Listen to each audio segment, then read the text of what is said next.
کہ اولیاء اللہ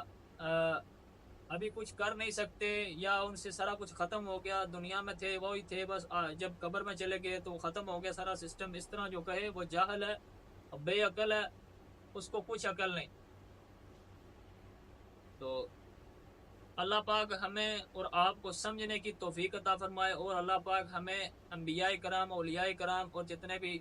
صالحین مومنین ہیں، اللہ پاک ہمیں ان سے محبت کرنے کے لیے اور اللہ پاک کی رضا کے لیے محبت کرنے کی توفیق عطا فرمائے، کیونکہ ہمارا دوستی کا معیار یہی ہونا چاہیے کہ ہماری دوستی بھی اللہ کے لیے اور دشمنی بھی اللہ کے لیے، تاکہ جب ہم کسی سے دوستی کریں تو اس کی دوستی ہمیں اللہ پاک کی یاد دلائے۔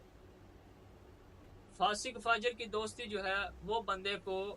دین سے بھی بیزار کر دیتی ہے۔ تو اللہ پاک ہمیں